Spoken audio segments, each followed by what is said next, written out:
It's planting season, and it's not too late to make sure your crops grow up fed and happy. Regardless of your spring crop, Fed and Happy offers a variety of worm casting solutions in liquid and solid form to supercharge your soil, your yields, and your profitability. For fast, vibrant germination and seedling growth, mix your seed with Fed and Happy's screened granular castings pre-drilling. The Fed and Happy liquid seed treat and extracts offer the ideal mix of soluble solids loaded with living beneficial biology, mycorrhizal fungi, humates, and more. The Fed and Happy small spreadable castings are ideal for fast, easy soil incorporation. The large offer long-term stability and soil growth. But you don't have to figure this out on your own. Just call 833-GO-WORMS to speak with our farm team experts for a fast turnaround on a custom solution for your needs. Fare better against pests, disease, drought, and other potential hazards this season with Fed and Happy worm castings. Visit fedandhappy.com for a healthy harvest and any lawn, garden, and tree care needs. Available for pickup and on-farm delivery. That's FEDNhappy.com. Or call 833-GO-WORMS. Happy planting. You're listening to the Soil Sisters podcast, where we dig in on family farming and ranching, regenerative agriculture, healthy living, and planting seeds in our community. We invite you to listen, subscribe, and grow with the Soil Sisters. Hi, y'all. Welcome to the Soil Sisters podcast. I'm your host, Joanna Newting, joined by my blood, soul, and soil sister, Crystal. Hey, sister, how's it going? Great. How are you?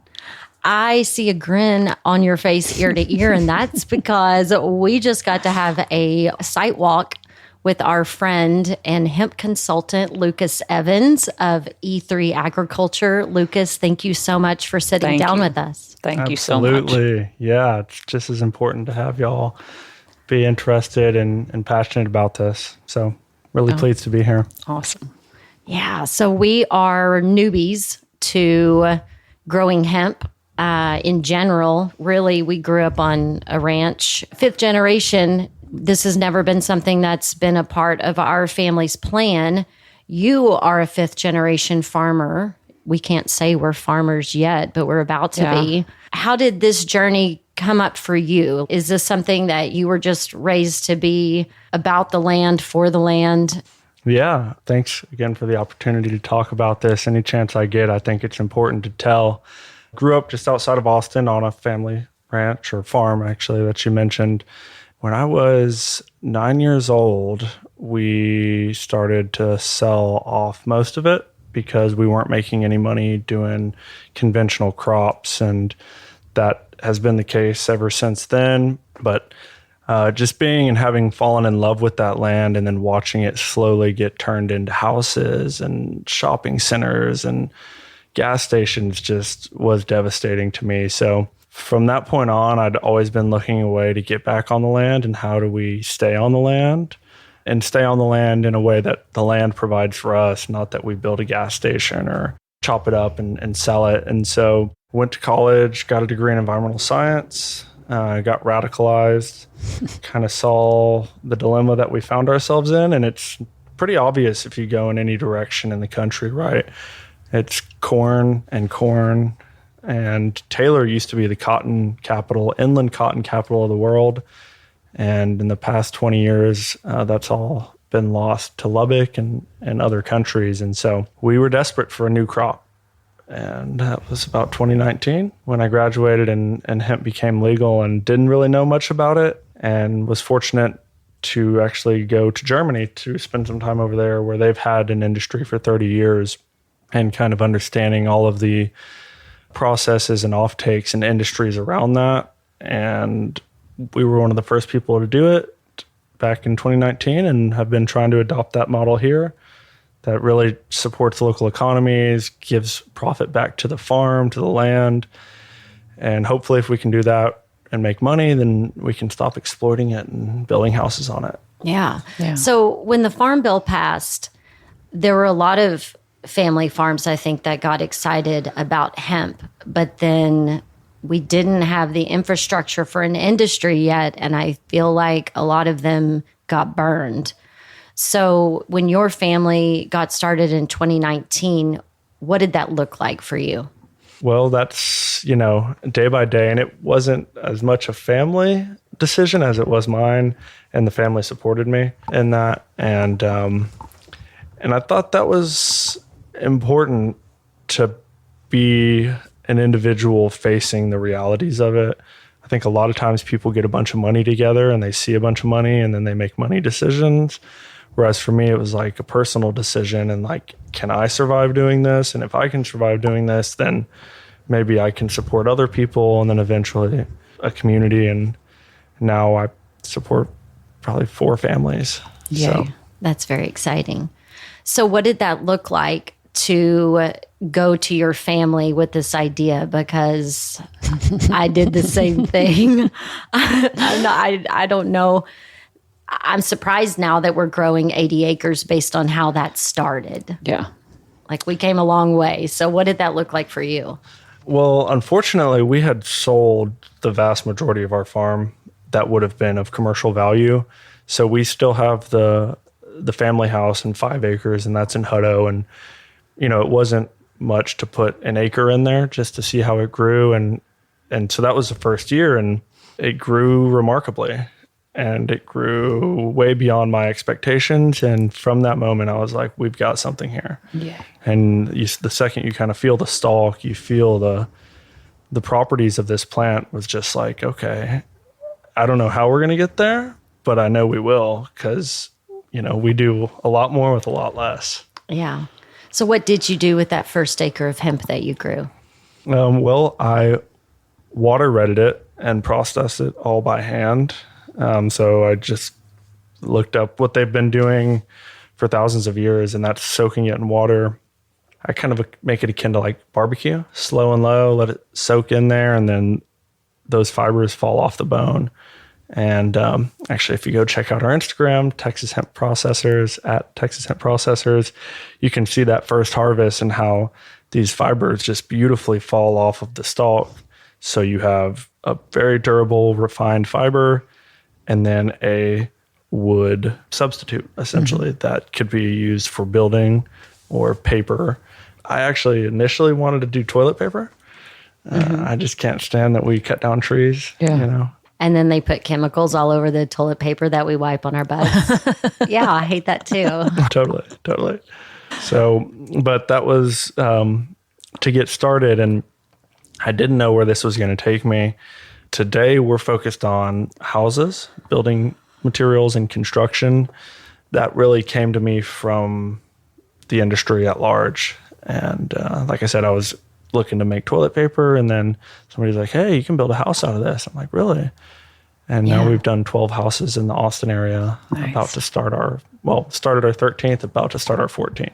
So that's very exciting. And at the Texas Hemp Summit, you were part of a panel showcasing some of these builders. Are they growing their own, or are they just using your products? But they were beautiful homes, is I guess what I'm getting at. Yeah, so we coined the phrase seed to shelter. And it's funny, and I have some other people out here, like you mentioned early on, the infrastructure wasn't there. And so we started bringing in the seeds, planted them, harvested them, processed them, and took it all the way to the house. And we did that because we just had to. That's a beautiful thing that we'd like for people to adapt elsewhere, that they can actually grow their own home. But, today, 5 years later, the economy's matured a lot. So now if you're a potential builder or somebody who wants to get in this space, you don't have to do the whole process farming, and you can just buy from people like ourselves at E3 Agriculture, or there's folks all around the country who will get you the materials to build with hemp. So we are working with you on a project that we're doing here in Caldwell County, 4 acres of hemp that we'll be growing.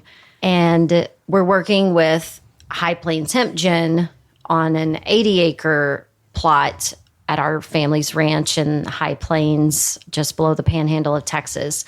So we're excited to have both of these experiences of the small cultivator versus like the big agriculture experience. I would like to talk through the process of what we've done with you, just from the consultation all the way through the process, to give people an idea if, they do sit on 5 acres of land, what this might look like for them and how they would get involved with somebody like you. Yep, totally. So obviously it starts with a piece of land and a desire to do something with that. And I've certainly seen a wave of people wanting to get back on the land, and with COVID and people kind of getting back to wanting to be independent and support themselves. And so this is a growing interest and demand. And so obviously you've got to have a passion for it. And then, first looking at how much land you have, and that will kind of determine what practices you could apply to that. And then how much time, money, and equipment you have, right? If you've got a lot of money, not a lot of time, well, then that's one way. If you got a lot of time and a lot of money, that's another way. And to your point about, large scale versus something a little more local, I mean, my initial business plan was to make profit on about 20 acres. I think today the average profitable farm in America is 6,000 acres. And so how many people do you know that have 6,000 acres? Yeah. So hemp is a unique plant in that it has all these offtakes and that it has, a robust interest from medicine through clothing and recreational use even, and really has, I don't like the word hype, but, hemp, it gets people a lot more excited than, let's say, corn. And so... yeah. True.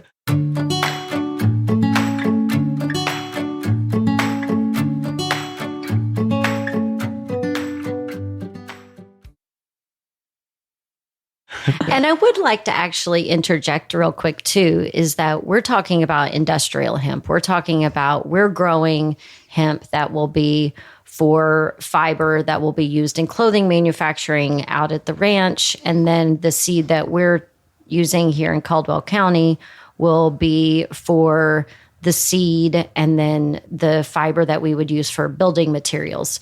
So even deciding, what you want your output to be, but that we're not talking about the medical hemp that people are, growing and using to then, make THCA flower or whatever. Totally. Yeah. So I should have made that distinction. We don't really work with recreational or marijuana or consumables, so to speak. We're focused on industrial hemp, which cannabis sativa is a Latin term. But yeah, all of this stuff that we grow typically goes to either feeding humans and animals, which is what we're going to be doing here in Lockhart. And then the fibers of those plants going to clothing or washcloths. We made some washcloths with a customer last year. And then the stalk of that plant will be used for building. So you have one plot that can give you food, fiber for clothing, and building materials and housing. I don't know how many other plants can do that. It's really how much do you want to get out of this plant is really where it is, because you can go out there, you can put seeds in the ground, you can cut it and bale it and sell it by the bale and probably make your money back. But if you really want to get the value out of when you see these plants grow, you're going to see that this just is a beautiful specimen that was put here, what I believe divinely, that can give us everything you need in really a small amount of space. Oh, and the bugs and the bees and the birds love it. Yeah. And so does the soil. Mm-hmm. And the soil. And if you look back at our Instagram and just the stories, that I have a post on there about, thinking as this industry came and I was trying to understand what it meant for us to have this new material, a raw material. And I use the example of oil in Texas. And oil by itself out of the ground is useless. It's only once you add value to it, you process it, do you start to get these materials from it Whereas hemp, really, if you just put it in the ground and it grows, then it's beneficial to your soil, beneficial to the air, water quality, and you can sit under it for shade if you did nothing else, right? Then if you start to process it and get those value-added products, that's when things get really interesting. So yeah. And sister, if you want to interject at any point, just interrupt me. Absolutely. Pretend we're at home. Everybody knows I'm the interrupter. Okay. So I wanted to go back because whenever I was talking about people wanting to get involved in this, you kind of threw out the scenarios that included having money, having land. So what about the person that doesn't have the equipment? They don't have any experience. I still feel like we can get into this in this 4 acres relatively inexpensively, starting this experiment for ourselves. So let's just kind of talk a little bit about that for the person that doesn't have the John Deere in their garage. No, I mean, I just encourage people to just get your hands on some seeds, put it in the ground, and as that plant grows and bring people out, if it's not in view sight, then it's going to generate its own economy almost. And certainly, yeah, if there is, if you don't have access to land, we've got a farm that we always love to have people out at. There's a group called Bluebonnet Mountains out of San Marcos, and they're a woman-led organization that does work in the cannabis space, and they help us harvest, they help us pull weeds. And like I said, with COVID, I mean, we have seen waves of people who really want to get out and get their hands in the dirt, and there's really no better therapy than to be in nature that way and to just be able to see this is where our food comes from. I hate money. It's only just something that enables activity, but that's the beauty of this plant, is that it's not something like you need an expensive computer or a truck and a trailer or a tractor.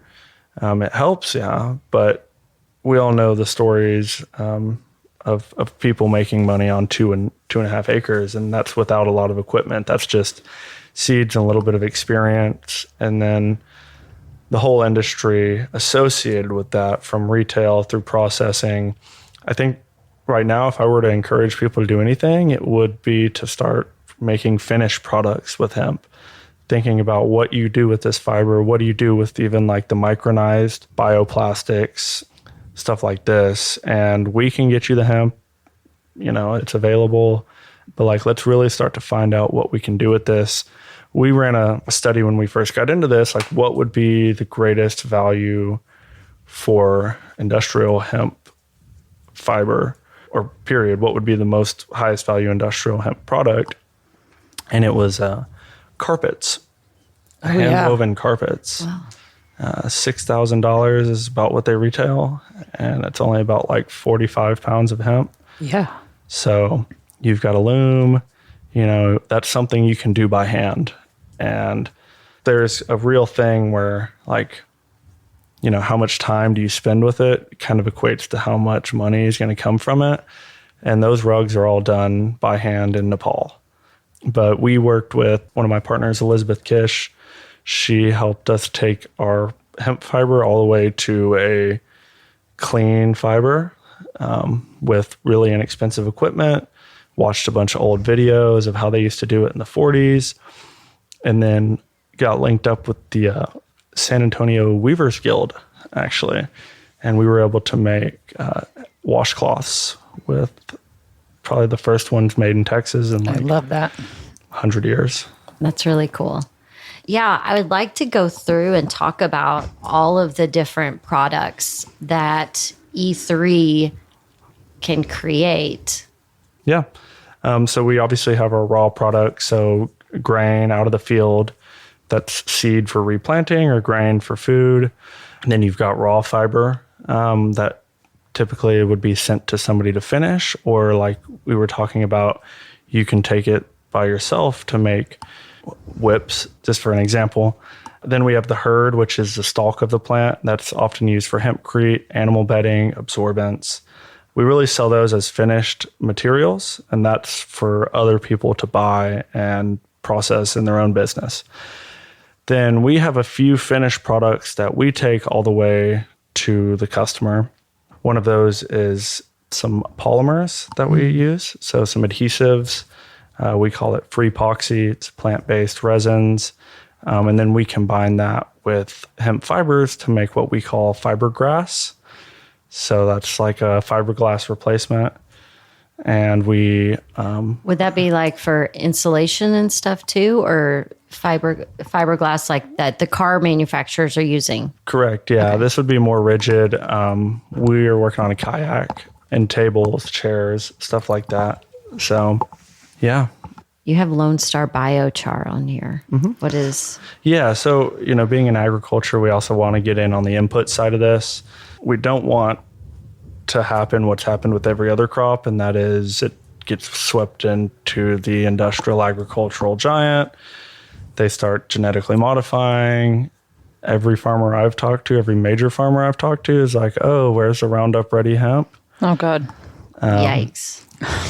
So we're trying to put up some backstops around that. And in this process, when we talk to landowners, we like to offer them sustainable inputs. And so we work with a local biochar producer here, actually not too far from Lockhart. Yay. Good. And then we have some Native American microbes that we also use to really kickstart that plant soil biology where, we always talk about you need to put inputs. We have to add material to the soil, but the soil supported a tall grass prairie for 15 million years or so. And so the soil itself, really, once you care for it, should give us everything we need year after year. It's just kind of a reframing that. And it takes time. It's not something that can be done the first year, but by the second and third year, you're really going to start to see the difference and you're going to start to save money. And so we like to take a holistic approach and really taking it from seed to sale or seed to shelter. That's really where you're going to get your most value. Certainly, as this grows, the people, and the economy will silo and people will get more, do certain parts of this specialized. But, I think that is kind of a rigid, old way of thinking. Yeah. Well, and we received the buy-in from our dad about, okay, yes, do it your way. So we went out in search of organic inputs and had a call with one of those companies here in Texas. I won't say their name, but it almost felt like maybe they thought we were a couple of rich girls that had inherited some land and saying that they wanted to charge us $40,000 for the inputs.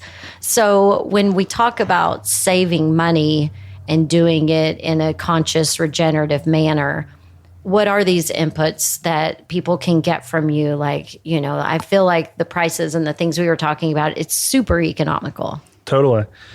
Yeah. So I'm an environmental scientist, and what we use today for fertilizer is petroleum salt. Yeah. And so we literally salt our fields in mass. And then once the plant grows, we kill every insect that's on it. And that obviously trickles down up and around into humans today. And so we don't entertain any synthetic pesticides or herbicides at all. There are some practices that you can use mainly that can prevent the need for that. Hemp grows vigorously. I've yet to see, grasshoppers like it a little bit, but that's because there's not much grass for the grasshoppers. But yeah, we really just recommend manure if you really have lacking nutrients, and you can get that. We've got some people who use like horse manure in our area, but typically chickens, turkey farms, stuff like that. Biochar is obviously an excellent input depending on your soil type. Certainly if you're in sandier soils, this is an ideal material. And then always one of our biggest issues in the soils today is that we've been trying to kill them for the last 75 years. And we're only just now realizing the importance of that. And so, one example is if anytime you get a soil test, it'll give you a readout and it'll make recommendations to like, you need 50 units of nitrogen. And every year, it's like you need more nitrogen. but our atmosphere is 80% nitrogen. Yeah. And so how is it that that nitrogen that's all around us isn't in the soil? It's because the soil is not living and activated enough to take that from the atmosphere and put it into a bioavailable packet, basically, for your plants. And so making sure that your soil biology is active, and you can test that. We, like I said, have some Native American microbes that would be happy to share with y'all. You can find them on our website. And that's e3agriculture.com? Yep, e3agriculture.com. It's the materials are on there. It's best to reach out to us. Let us know. It's good to obviously get out on site and kind of see what you're working with, because every area is different. Soils are different, elevation, and kind of really understanding your plot is really the most important thing. Excellent. I just want to make sure you didn't want to add anything when we're talking about soil. Well, I love it because there is enough nitrogen in our atmosphere, and there is enough tied up nutrients in our soil, and you put life in that soil, and that begins to cycle. And that's what we're trying to do. That's what we're talking about. That's what we want people to understand. And I just love looking at you saying those same things. Well, and you know, we work with Texas A&M, and I don't think anyone had a malintent to get us in this position of monocultured crops across 80% of our agricultural lands. And if you go into today, I mean, I encourage you to, like, if you're thinking about doing this, get a soil sample, get it tested by your local ag department, extension, and then just take that to your co-op where they have the fertilizer and just have them tell you what you need. Because, I mean, as we find these things out, we really do adapt, I think, most of the time. I mean, we're certainly kind of on a treadmill that's hard to get off of. But another example is I'm in like the Houston black clay, which is similar to what we're at here in Lockhart, or gumbo. I mean, it's rich soil. You know, you open it up and it just smells like life. And it's obviously not lacking iron. But when I got my soil sample back, it came back and I said had an iron deficiency. And so I took it to the co-op, and they were like, oh yeah, we used to recommend people to throw more iron blood meal onto these crops, onto the land that already had it, only to find that it wasn't because it was bioavailable. So rather than adding iron, you added an activator, I think it was sulfur. I don't want to make recommendations right now, but yeah, so it's, you know, really complex science that's going into this. And obviously you can reach out to us, but yeah, get in with your local ag community, and they can really probably point you in a good direction. And then we always want them to hear more about hemp. Yeah. So. Well, and so recently our dad started forwarding us our county newsletters from the NRCS, FSA, you know, whatever these different offices are. And they are local farmers that are writing these articles and talking about the native grasses and what's happening. So if nothing else, just start there, reading about what these other local farmers are talking about and what they're preparing for, and give yourself a year runway of putting a plan together and figuring out how you want to get involved, and then whether or not you're doing it on a small scale or a larger scale. Of course, you know, 2 to 5 acres is always kind of the experiment. Mm-hmm. And then, you know, we just happened to have these 2 plots that my dad was like, just go for it because of the drought, you know, 2 years in a row, not a great wheat crop. And so there's nothing to lose, you know, right, in this situation with us.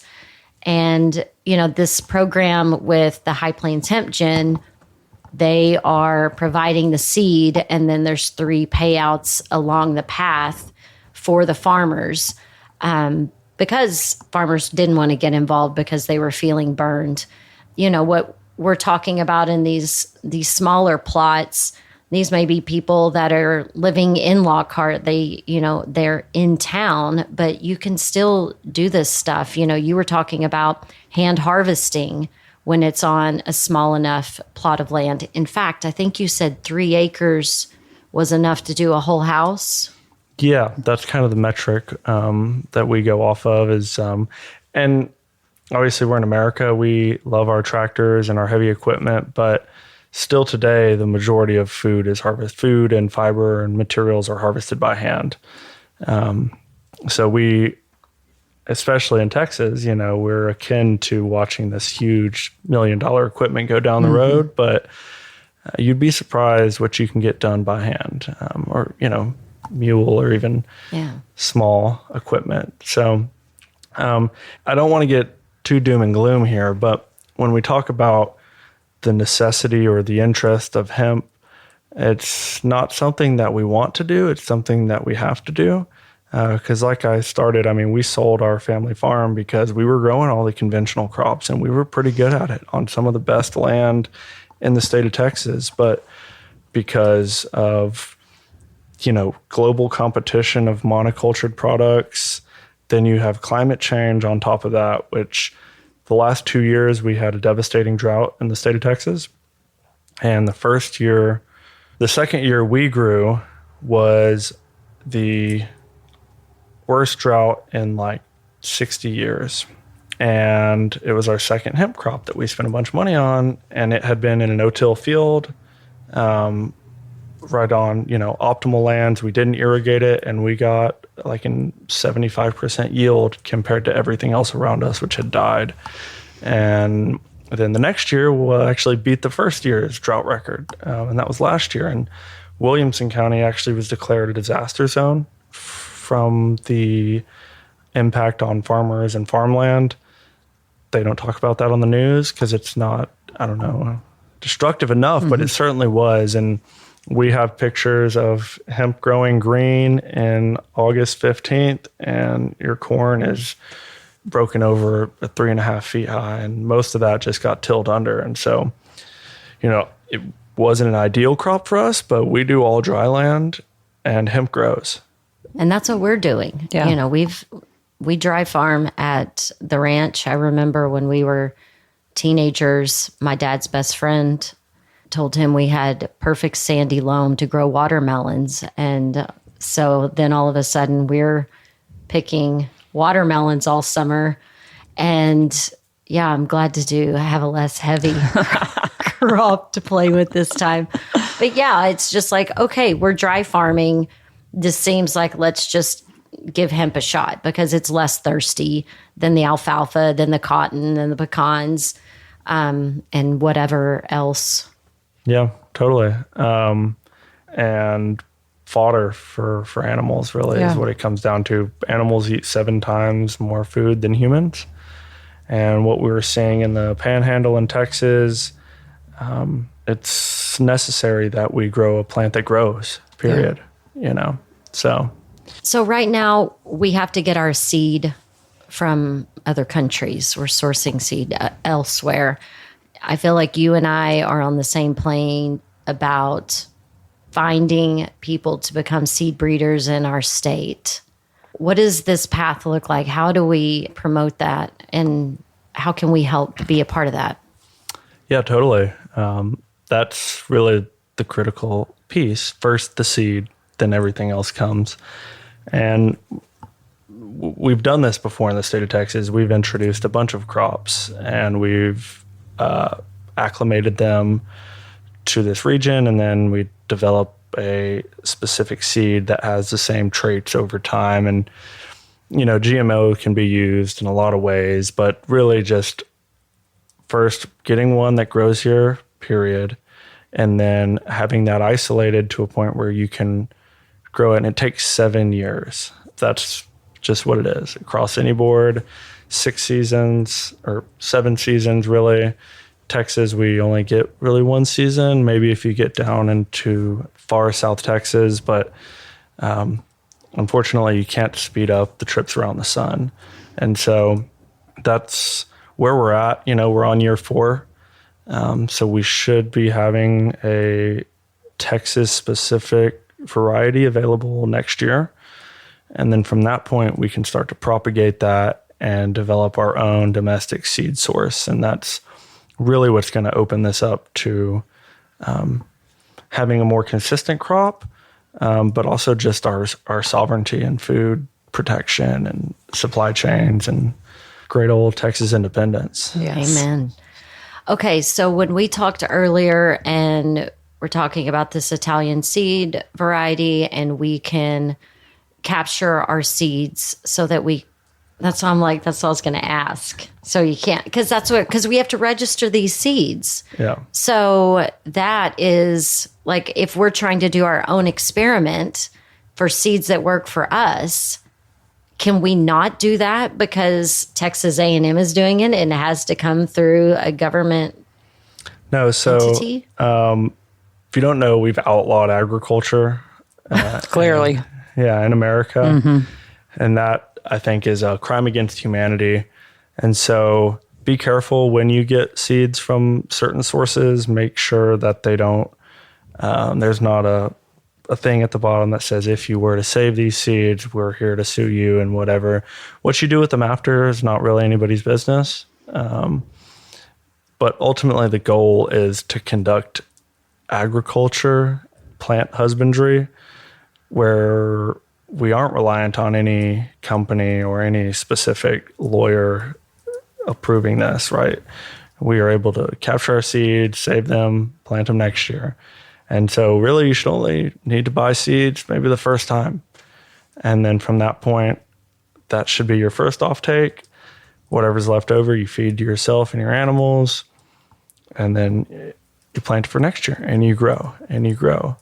And so the seed is really one of the most critical elements that we need to protect, because something like 80% of the world's food supply is owned by 4 companies. And you can see how that could lead to some concern. Yeah. Yeah. Well, and if you have a good crop and something is working and you're like, oh, this produced seeds from it's already starting to adapt to your terroir. So good word. Yeah. So are we then to believe that, or is it the rules, if you are going to be involved in hemp farming in the state, that every time you are purchasing the seed from one of these seed banks that are available and registering it, it can't be that from a previous harvest that you've saved the seeds and now you can use those? No, so that's really the beauty of this plant and time to be alive, I think, in this industry, is that in a way it's kind of the Wild West. Now, for Q4 supply chain logistics and stuff like that, okay, it gets a little murky, but the point is, there is no authority over this plant, and hopefully there will never be. We obviously want people to understand it, to provide good insight and advice around it. And there are organizations that do it. I mean, if you're interested in growing seeds to propagate, like I said, please reach out to us, reach out to the Soil Sisters. You need to have a scientific approach to it. It's not the easiest thing to do, and you do have to have some equipment to do it, if you really want to get in and help us make this. But it's something that has to happen. We've got to be able to make our own. And you said the word terroir. So, there have to be measures in place to ensure that we get a quality seed over time, and certainly to share and to spread. That's why it takes 7 generations to get to a point where it's the same thing over and over and you can bet on it. Now, how to get around that so that there's not a company that comes in here and buys it, I believe it's going to be something like you see in wine, where you have a terroir and it's basically a regionally based variety. Mm-hmm. And so that protects the region. You're able to market it as such, Brazos River Valley, let's say, or the Texas Hill Country variety. And like we have wine from certain regions, we're going to have hemp from certain regions. And there is not going to be a single company or even a couple companies that have control over this. Yeah, I agree. Now, I would like to talk a little bit about family farm planning and, having these conversations and giving families an option other than to sell Are you buying back any land currently? Like, or do y'all have some sort of a plan that's like, okay, this is where we want to be in 20 years? Yeah, totally. So that's what we've done. We've gone back and bought more land now, and actually it's going the opposite direction. And that is in part due to this industrial hemp plant that we have committed to, capitalized on. We've found some success. I don't want to come out and say everyone should get in this and find success. Certainly have some, caution entering into anything. And I can tell you that if you're looking to diversify your farm plan, to get into a new economy and industry that like you might otherwise be pushed out of, if you're just growing corn year after year, like let's do some hemp. Yeah. At very least, it'll be something that will get you a greater pool of resources. It's not a pigeonhole, right? So like you can only do so many things with corn. So with this plant, once you kind of understand how it grows, and the first year, depending on where you're at, I don't ever recommend doing more than 2 to 20 acres. Even for large farmers, probably no more than 40 acres to start. But that's just so that you're not putting all your money out for this, right? Well, and so, I guess our dad has a go big or go home mentality, but we also have the contract with the buyer. So, it's a risk-free thing right now because this is an opportune time to get into this. But for me, it's even, okay, our family's only grown cotton. Well, what if we do half cotton, half hemp, and you're, alternating the land in some way, just like basic ideas of how to like just bring the conversation up. And the big thing that came up for us is, well, what new equipment are we going to need to have for this? And so just making sure everyone knows, like, okay, if we grow wheat or hay grazer, then we can grow hemp and not need any new equipment. Totally. Yeah. Yeah. We have yet to buy, we bought, because we do our processing on site. So we have a decorticator and separation equipment. But beyond that, we didn't buy any new equipment. So basic planters, sickle bars, and hay baler. And that's really all you really need to get into this industry if you're going to do it at scale. But yeah, to start the conversation, as a rotational crop, it's really a no-brainer. It improves your soil quality and your conditioning. It does take some nutrients out, so you want to get some back in, throw some microbes, or just till it back under, right? That's something you can always do. Like even if it didn't work, it would be good for your soil. Like even if it didn't do what you initially thought, or I feel like it's going to get people excited about farming again. Yep. Like to see a beautiful, big 7-foot tall green plant, even in a drought situation, is just like, yes, like life. Mm-hmm. Yeah, that's how I felt the first year, and that's how I felt every year since. And you're going to have times in areas where it doesn't grow great, but more times than not, if you're planting at the right time and you get the rains, this plant's going to grow to be a robust, beautiful specimen that you'd kind of have to screw up not to make an economy around. And as a 20 plus year gardener, stuff screws up all the time. Like, do you have 100? This is what my question is to all people who have a problem with it. Are you 100% successful in everything you grow every time, every year? Is that how it's been for you? Because that's not how it's been for me. So I'm open to trying stuff and it not being perfect and trying some more. And like I learned you had to kill it 6 times before you knew how to grow it as far as just any kind of plant in the garden or in your house. So it's just like, it's great. Yeah. And to that point, so germination rates, when you're going to buy seed, that's something to make sure you find out or do a test yourself is like, what's the germination rate going to be? And typically, today, something over 60%. That's minimum. Anything under that, you probably don't want to play with. Obviously, you're going to be buying half of it. It's not going to be, you're Viable, paying. yeah. So now if it's what some of this corn is today is like 99.5%, that is because it's unnatural. Yeah. You're almost never going to find that in nature. And so somewhere between like 85 to 95% is a great range to be in. And then beyond that, it's up to you to make sure you care for that soil and you do the right rain dances mainly. Yeah, right. Well, and making sure that you are nurturing the life in the soil. If you feed the soil, if you nurture the life in the soil, it is going to benefit your plant. It's going to build soil structure, if you, whatever kind you need, whatever soil you have, if you have life in it, it's going to be making it better. So that's my bottom line. Well, and I think with something new, it also helps you build community because you don't really know exactly what you're doing. And so you start asking questions, you get more involved. There are a spattering of farmers around here I know that are interested. And it's like, okay, well, we know one person that has the equipment.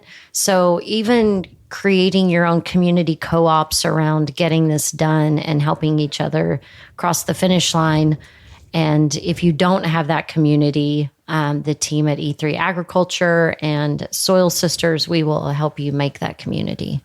Yeah, absolutely. Yes. That's really what it's about, building the plant community and watching the people come around it. That's been the case since we got started. The first year we planted without expecting to make any money from the crop, and we ended up making more money from people coming out and taking maternity photos. And we had a party for a retail store who wanted to get out in the hemp field and get photo shoots. And we do actually a lot of crop research on that, and so working with people and partners to prove the viability of the plant from the beginning.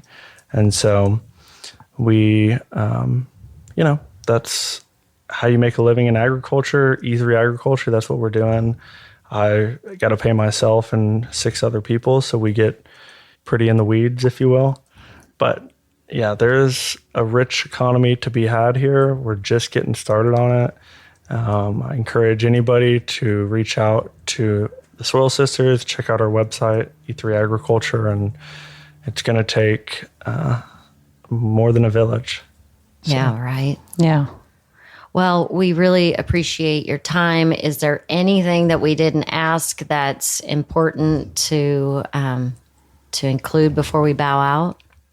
Personally, no, other than I'm just so pleased to know that y'all are out there and spreading this message and committed to the soil and improving farmers' ability to stay on their land. So. Yes. Yeah, it became very important for us. Our family sold roughly 10,000 acres of our ranch in the last couple of years.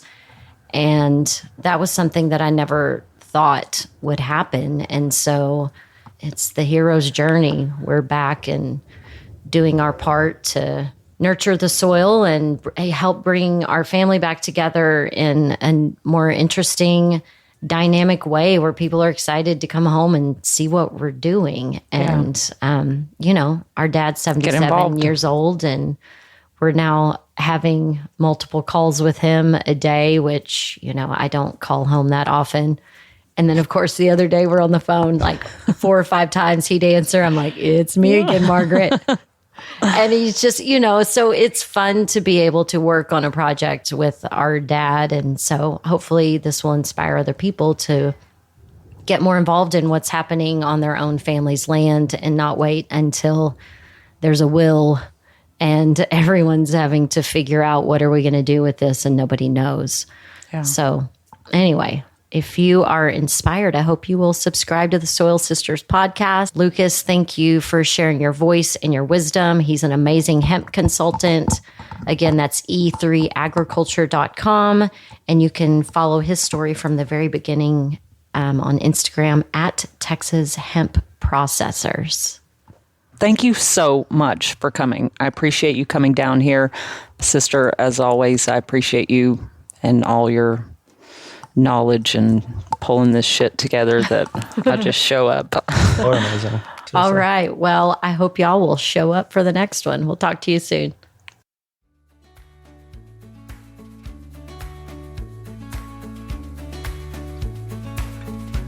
Connect with the Soil Sisters at txsoilsisters.co. Submit questions, guest or show ideas, and sponsorship inquiries. The Soil Sisters podcast was created and produced by Joanna Nuding. Editing and sound design are in the capable hands of the PodConnects Podcast Network.